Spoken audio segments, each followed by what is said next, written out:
책 리뷰 맛집 모퉁이 책방에 오신 걸 환영합니다. 구독과 좋아요 부탁드려요.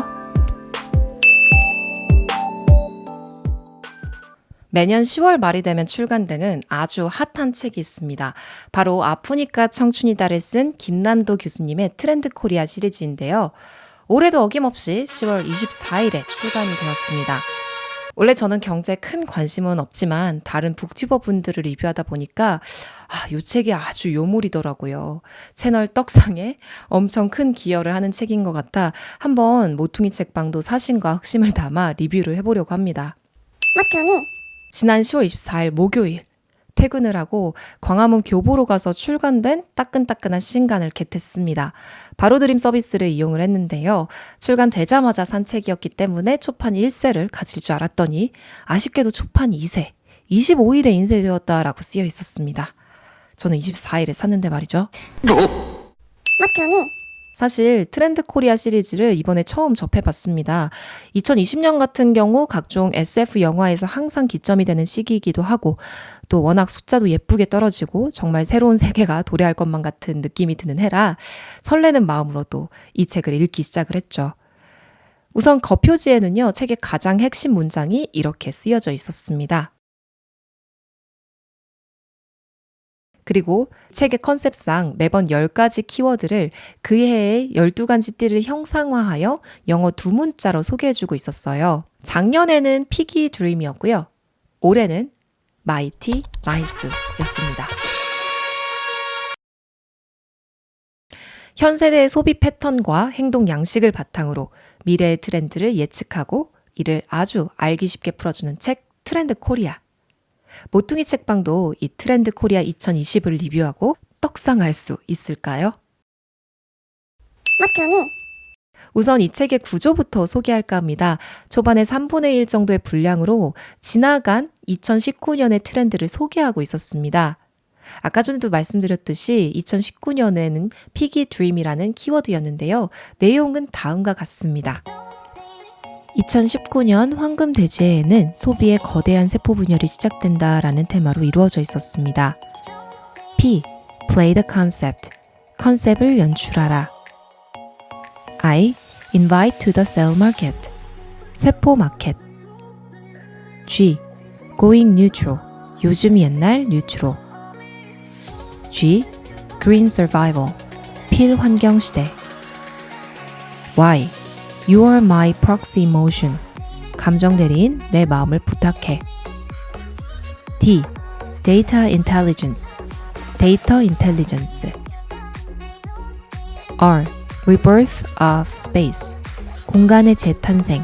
카멜레존. E. Emerging millennial family. 밀레니얼 가족. A. As being myself. 그곳만이 내 세상. 나나랜드. M. Manners make the consumer. 매너 소비자. 2019년은 이와 같이 10가지 키워드로 피기 드림을 형상화하고 있었습니다. 자, 그렇다면 다가오는 2020년대의 트렌드는 과연 무엇일까요? 우선 2020년의 전반적인 경제 전망을 진단을 하고 있었어요. 사실 2019년은 국제적으로나 또는 국내적으로 굉장히 스펙타클한 한 해이기도 했죠. 미중 무역 갈등과 한일 관계 악화, 아프리카 돼지 열병, 공정성과 형평성에 대한 뜨거운 논의와 같은 부정적인 뉴스가 있었던 반면에 봉준호 감독의 기생충의 칸 영화제 황금 종려상 수상과 Cette satire politico-sociale façon affreux sale et méchant marque le retour de Bong Joon-ho dans son pays après 2 expériences en langue anglaise. 방탄소년단의 한류 열풍 같은 것들은 문화적으로 정말 다양한 성취가 있었던 해를 보여주기도 합니다. 이런 다사다난했던 2019년을 뒤로 한 채 2020년의 경제 전망은 그렇게 밝지는 않았습니다.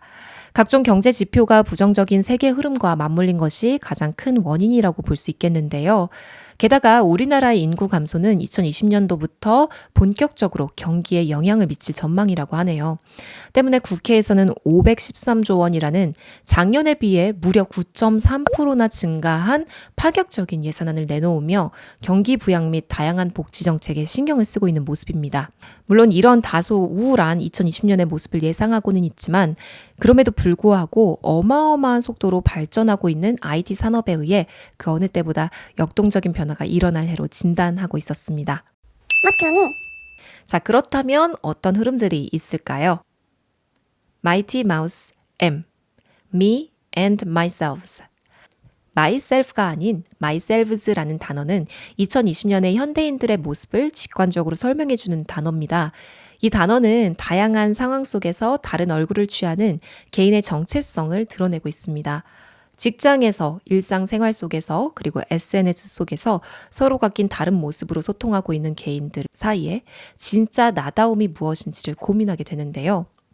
이를 김난도 교수는 멀티 페르소나라는 개념으로 설명하고 있었어요. 페르소나는 원래 고대 그리스의 연극에서 배우들이 쓰던 가면을 일컫는 말이라고 합니다. 그런데 이러한 온라인 활동이 확장됨에 따라 자신을 여러 가지 모습으로 세팅한다는 점에서 페르소나라는 단어가 잘 어울리는 것 같다라는 생각이 들었어요. 사실 이 모퉁이는 현실 사회에선 굉장히 재미있고 위트 넘치는 사람인데 북 리뷰할 때 채널에서는 노잼이고 진지한 모습으로 가면을 쓰고 있는 것과 같은 이치겠죠? 실제로 인스타그램에서 한 개인이 서로 다른 성격의 2개 이상의 계정을 가지고 있는 경우가 많다고 합니다. 그래서 이를 하나는 린스타, 하나는 핀스타라고 정의를 내리고 있었는데요. 린스타 같은 경우는 세련되고 이상적인 자신의 모습을 노출시키고 핀스타는 진실되고 자연스러운 모습을 보여주는 계정이라고 하네요. 하지만 이런 사이버 공간에서 드러나고 있는 모습은 종종 자기 불일치, 자기 불화 혹은 자아 분열의 문제로 불거지게 됩니다. 현대인은 상황에 따라 끊임없이 자기를 재구성하면서 살고 있고 이것이 결국에는 극심한 정신적 스트레스를 일으키기도 한다라는 것이었죠. 그렇다면 이것이 소비에 어떤 영향을 끼치게 될까요? 김난도 교수는 양면적 소비가 증가하고 개인의 취향의 만족이 중요해질 것이라고 예측하고 있었어요. 이는 현 산업들이 나아가야 할 방향성을 제시해주고 있으며 자연스럽게 다음 챕터인 I, Immediate Satisfaction, The Last Fit Economy와도 연결되고 있었습니다. Last Fit Economy라는 것은 마지막 순간의 경험을 의미합니다. 이 단어는 사형수가 집행장까지 걸어가는 마지막 거리를 뜻하는 라스트 마일이라는 단어에서 차용한 것인데요. 배송의 라스트 핏, 이동의 라스트 핏, 구매 여정의 라스트 핏 이렇게 3가지 유형으로 나눠볼 수 있겠습니다. 우선 첫 번째 배송의 라스트 핏은 고객의 마지막 접점까지 편리한 배송으로 쇼핑의 번거로움을 해소해 주는 것입니다. 현재 가장 성공한 사례로는 새벽 배송 서비스를 내놓은 마켓컬리가 있는데요. 이렇게 많은 분들이 컬리의 뒤를 따라오실 줄은요. 국내 최초 새벽 배송 마켓컬리. 여러분들한테도 굉장히 익숙한 브랜드일 것 같아요. 두 번째로는 이동의 라스트핏입니다. 이는 가고자 하는 목표 지점까지 최대한 편하게 접근할 수 있도록 도와주는 것입니다. 굉장히 재미있는 용어가 등장을 하게 돼요. 바로 슬세권이라는 말인데요. 슬리퍼와 세권의 합성어라고 합니다. 슬리퍼를 신고 부담 없이 편의시설을 이용할 수 있는 주거 권역을 의미합니다. 이는 집 근처에서 모든 것을 해결하고자 하는 근거리 경제 트렌드가 활성화된 조짐을 보여주고 있는 듯도 하네요. 마지막으로 구매 여정의 라스트핏입니다.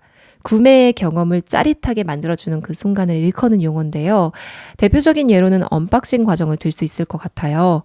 언박싱 영상은 국내에서뿐만 아니라 해외에서도 많은 관심을 받고 있는 유튜브 컨텐츠입니다. 저도 책 100만 원어치 언박싱을 했을 때 많은 분들이 호응을 해주신 바 있어요. 이런 걸로 굉장히 유명한 회사가 애플이 있겠죠. 전자제품을 개봉할 때 주는 그 상자의 고급짐과 우아함이 고객의 만족감을 한층 더 업그레이드 시켜주고 있는데 비슷한 것이 우리나라에서 쓱닷컴이 있어요. 쓱닷컴 같은 경우는 친환경 배송을 모토로 내세워서 이미지 구축에 심혈을 기울이고 있는 듯합니다. 온라인으로 뭐만 시키면 뒷정리할 것도 잔뜩 오죠. 편하려고 시키는 건데 사실 좀 불편해요. 그래도 다행인 건 장 보면 장 본 것만 받는다는 것. 물론 숙세권에선요. ssg.com. 이런 소소한 디테일들이 소비자의 경험 기억에 영향을 미쳐 다음 구매 포인트로도 이어지게 된다라고 하고 있습니다. 세 번째, 김난도 교수의 트렌드 포인트는 G, Goodness and Fairness입니다. 즉 공정성, 페어플레이에 대한 논의인데요. 공평하고 바른 것에 대한 추구가 한층 강해졌습니다. 그만큼 시민의식도 성장했다는 의미일 것 같아요. 이는 90년대생이 온다에서 던져주고 있는 시사점과 굉장히 흡사한 측면이 많았습니다. 상하 수직적인 문화에서의 탈피, 계약서에 적혀있는 사실을 바탕으로 한 건전한 근로관계 같은 것이 있었어요. 뿐만 아니라 또 재미있었던 것은 요즘 대학생들은 팀플을 기피한다는 것이었어요. 즉 공정성을 바탕으로 무임승차자에 대한 반감이 커진 탓이라고 하는데요. 때문에 주관식 시험보다는 객관식을 선호하는 등 공정성을 확보한 경쟁 방식을 위해 다양한 객관적 요소들이 중요해지고 있었습니다. 근데 이 부분에서 되게 재미있었던 거는 이례적으로 김난도 교수님이 우려의 목소리를 내고 있다는 것이었어요. 공평함만을 추구하는 사회 속에서 책임의 소재가 불분명해진다라는 점을 짚어준 건데요. 즉 요즘 직딩들은 소통은 수평적이길 바라면서 책임은 부장님이 져주길 바라는 이런 이율배반적인 상황이 일어난다는 것이었어요. 사실 저는 이 부분에서 조금 김난도 교수님한테 이제 동의할 수 없는 부분이 있었는데요. 소통이 수평하게 이루어지는 것과 책임을 누가 지는가가 과연 서로 관련이 있는 얘기인가 싶더라고요. 막내에게도 발언권을 줘가지고 합리적인 방식으로 협의된 사항을 최종으로 결정해서 수행하고 그 결과를 갖다가 책임을 윗사람이 지는 게 뭐 당연하지 않나라는 생각이 들기도 했어요. 이런 면에서 저는 90년대생하고 약간 비슷한 생각을 하고 있는 것 같아서 젊어진 느낌이 들었어요. 죄송합니다. 자, 잡소리는 좀 그만하고 다음 키워드로 넘어갈게요. 다음은 Age, Here and Now, The Streaming Life입니다. 스트리밍 서비스는 자신이 음악이나 영상을 소유하지 않고 무르르듯이 재생하는 기술을 말하고 있죠. 음악을 감상하는 데 가장 많이 등장하는 개념이기도 했어요.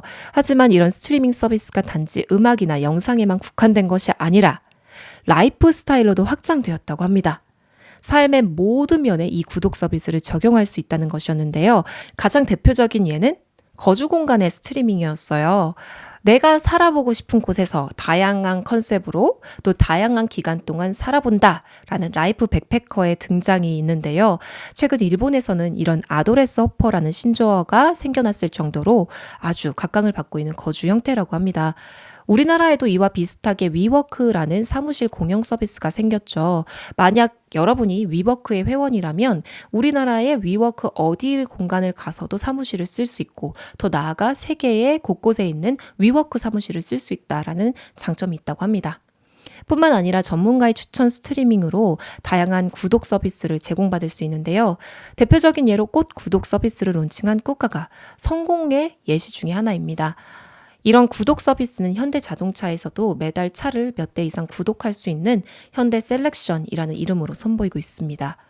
이는 소유에서 경험을 중시하는 새로운 세대의 경향성에서 비롯되었다고 볼 수 있을 것 같아요.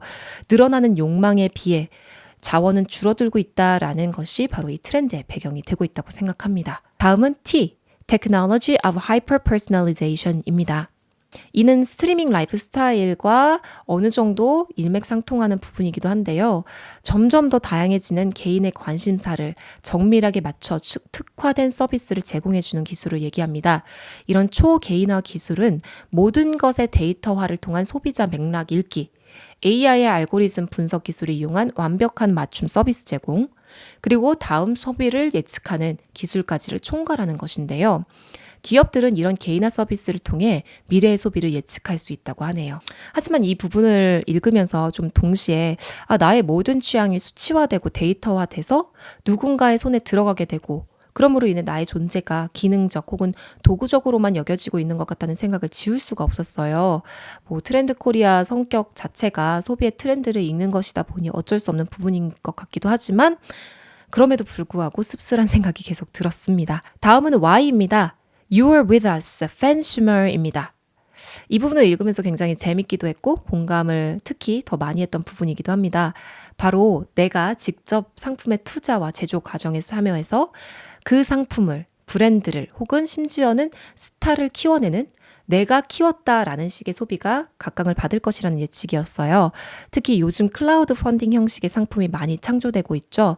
특정 작가의 책을 지원해서 독립 출판물 형태로 창조해낸다든지 같은 맥락에서 예술가의 아이템의 제작 과정에 투자해서 지분을 나누고 더 나아가 경제적 이득을 함께 취한다든지 하는 예가 있는데요. 비슷한 맥락에서 이런 형태의 소비 방식이 연예 사업에도 영향을 미치고 있어요. 비근한 예로 예전에 엑소 일본 공연 장소가 후쿠시마 원전 사고 발생 지역과 가깝다는 이야기가 돌게 됩니다. 그렇게 되면서 아이돌 스타의 건강을 우려한 팬들의 반발로 인해 이 공연이 실제로 무산된 경우가 있었고요.